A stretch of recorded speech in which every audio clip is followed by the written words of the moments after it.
Quick 25ಗೆ ಸ್ವಾಗತ. ನಾನು ಚೈತ್ರ ಅಂಚನ್. ಈ ಕ್ಷಣದ 25 ಸುದ್ದಿಗಳನ್ನು ಬನ್ನಿ ನೋಡೋಣ. ಲೋಕಸಭೆಯಲ್ಲಿ ಆಪರೇಷನ್ ಸಿಂಧೂರ್ ಕಾರ್ಯಾಚರಣೆ ಬಗ್ಗೆ ಚರ್ಚೆ ನಡೆಯಿತು. ಉಗ್ರರಿಗೆ ತಕ್ಕ ಪಾಠ ಕಲಿಸುತ್ತೇವೆ.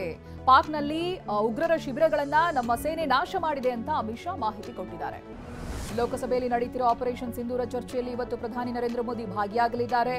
ಉಗ್ರರ ವಿರುದ್ಧ ಕೇಂದ್ರ ಸರ್ಕಾರ ಕೈಗೊಂಡ ಕ್ರಮಗಳು ಹಾಗೆ ಭಾರತ ಪಾಕ್ ಸಂಘರ್ಷದಲ್ಲಿ ಟ್ರಂಪ್ ಮಧ್ಯಸ್ಥಿಕೆ ಬಗ್ಗೆ ಸದನಕ್ಕೆ ಸಂಜೆ ಪ್ರಧಾನಿ ಮೋದಿ ಸ್ಪಷ್ಟನೆ ಕೊಡಲಿದ್ದಾರೆ.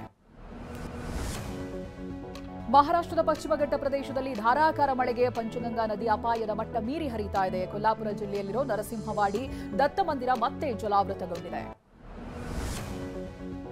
ಮಹಾರಾಷ್ಟ್ರದಲ್ಲಿ ಸುರಿತಾ ಇರುವ ಮಳೆಯಿಂದಾಗಿ ಘಟಪ್ರಭಾ ತೀರದಲ್ಲಿ ಪ್ರವಾಹ ಭೀತಿ ಎದುರಾಗಿದೆ. ಬಾಗಲಕೋಟೆಯ ಮಾಚಕನೂರು ಹೊಸಬಸವೇಶ್ವರ ದೇವಾಲಯ ಜಲಾವೃತವಾಗಿದೆ. ದೇಗುಲದಲ್ಲಿ 5 ಅಡಿಯಷ್ಟು ನೀರು ನಿಂತಿದೆ. ಬುರ್ಕಾ ಧರಿಸಿ ಬಿಎಂಟಿಸಿ ಕೆಎಸ್ಆರ್ಟಿಸಿ ಬಸ್ಗಳಲ್ಲಿ ಪಿಕ್ ಪಾಕೆಟ್ ಮಾಡ್ತಾ ಇದ್ದ 4 ಮಹಿಳೆಯರನ್ನ ಅರೆಸ್ಟ್ ಮಾಡಲಾಗಿದೆ. ಬೆಂಗಳೂರು ಪೀಣ್ಯ ಠಾಣೆ ಪೊಲೀಸರು ಪದ್ಮಾ, ಅನು, ಪ್ರಾರ್ಥನಾ ಸೇರಿ 4 ಮಹಿಳೆಯರನ್ನ ಬಂಧಿಸಿದ್ದಾರೆ. 190 ಗ್ರಾಂ ಚಿನ್ನಾಭರಣವನ್ನ ವಶಕ್ಕೆ ಪಡೆಯಲಾಗಿದೆ. ಸಮರ್ಪಕವಾಗಿ ಗೊಬ್ಬರ ಪೂರೈಸುವಂತೆ ಆಗ್ರಹಿಸಿ ತುಮಕೂರಿನಲ್ಲಿ ಬಿಜೆಪಿ ರಾಜ್ಯಾಧ್ಯಕ್ಷ ವಿಜೇಂದ್ರ ನೇತೃತ್ವದಲ್ಲಿ ಬೃಹತ್ ಪ್ರತಿಭಟನಾ ಮೆರವಣಿಗೆ ನಡೆಯಿತು. ತುಮಕೂರಿನ ಟೌನ್ ಹಾಲ್ನಿಂದ ಡಿಸಿ ಕಚೇರಿವರೆಗೆ ಪ್ರತಿಭಟನಾ ರ್ಯಾಲಿ ನಡೆದಿದೆ. ರಸಗೊಬ್ಬರ ಪೂರೈಕೆಗೆ ಆಗ್ರಹಿಸಿ ಬಿಜೆಪಿ ನಾಯಕರು ಪ್ರತಿಭಟನೆ ನಡೆಸ್ತಾ ಇದ್ದಾರೆ. ಇದೇ ವಿಚಾರಕ್ಕೆ ಪ್ರತಿಕ್ರಿಯೆ ನೀಡಿರುವ ಡಿಸಿಎಂ ಡಿಕೆ ಶಿವಕುಮಾರ್, ಬಿಜೆಪಿಗರು ಕೇಂದ್ರ ಕೃಷಿ ಸಚಿವರ ವಿರುದ್ಧ ಮಾಡಬೇಕು, ಗೊಬ್ಬರ ಕೊಡೋದು ಅವರು, ಹಂಚೋದಷ್ಟೇ ನಮ್ಮ ಕೆಲಸ ಅಂತ ಹೇಳಿದ್ದಾರೆ. ಕೊಪ್ಪಳದಲ್ಲಿ ಕುಡಿದ ನಶೆಯಲ್ಲಿ ವ್ಯಕ್ತಿಯೊಬ್ಬ ರಂಪಾಟ ಮಾಡಿದ್ದಾನೆ. ಕೊಪ್ಪಳ ನಗರದ ಸರ್ಕಲ್ ರಸ್ತೆಯಲ್ಲಿ ಮಲಗಿ ವಾಹನ ಸಂಚಾರಕ್ಕೆ ಅಡ್ಡಿಪಡಿಸಿದ್ದಾನೆ. ಅಲ್ಲದೆ ರಸ್ತೆಯಲ್ಲೇ ಡಾನ್ಸ್ ಮಾಡಿ ಸಾರ್ವಜನಿಕರಿಗೆ ಪುಕ್ಸ್ಕಟ್ಟೆ ಮನರಂಜನೆಯನ್ನ ಕೊಟ್ಟಿದ್ದಾನೆ.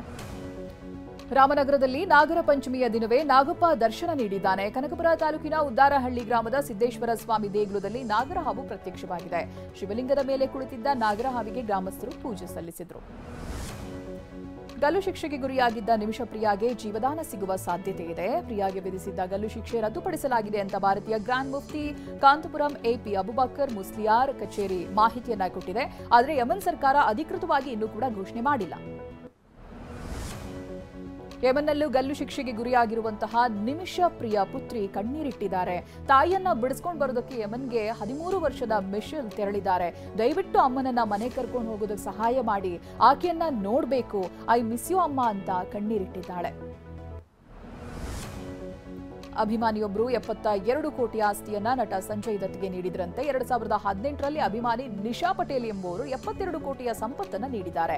ಆದರೆ ಹಣ ಆಸ್ತಿಯನ್ನ ಸಂಜಯ್ ದತ್ ಪಡೆಯದೆ ವಾಪಸ್ ಹಿಂದಿರುಗಿಸಿದ್ದು ತಡವಾಗಿ ಬೆಳಕಿಗೆ ಬಂದಿದೆ.